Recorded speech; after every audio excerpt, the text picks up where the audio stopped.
We're watching two major storm systems right now that could cause big problems for the East Coast. Check out this radar. On the bottom right, you see Hurricane Joaquin, but above that is another big storm hovering over parts of the East Coast. It's causing high surf and some intense winds.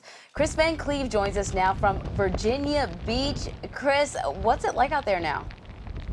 Well, we're seeing wind gusts in the 30 to 35 mile an hour range, and that's pretty sustained. In fact, city crews tell us this storm has them more concerned than the hurricane because it's essentially been parked on top of Virginia Beach now, and it's not moving. It's dumping a lot of rain. We're seeing a lot of wind, and with this wind, it whips up the surf back here, so they're seeing more high tides than they would typically see. So the real concern right now is flooding.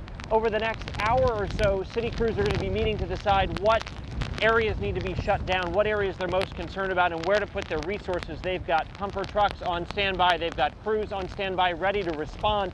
Also, in the process of cleaning up the beach at the end of the season, they've built some large berms here, which is basically the things they plan to take away. Those berms now serving as a bit of a windbreak for some of the buildings along the boardwalk.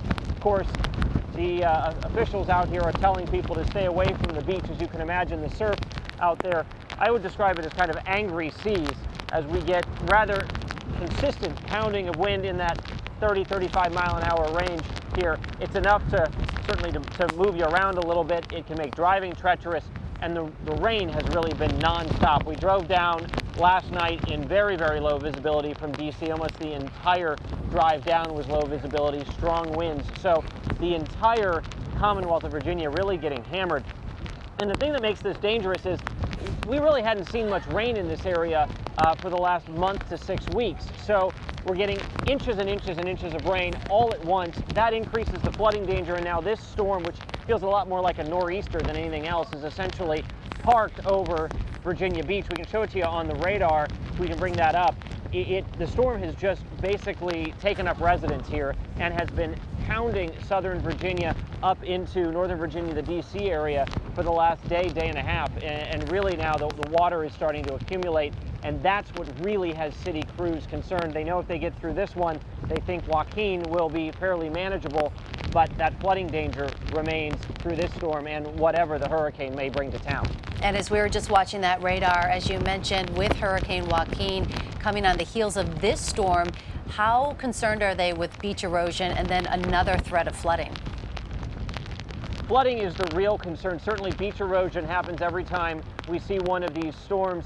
We don't think they're going to get certainly anything resembling a direct hit with Joaquin. So everything we have heard from the emergency crews, the public works crews here, is the real concern is this storm, because it just won't leave town. It's the guests that won't leave at the end of the season, if you know what I mean.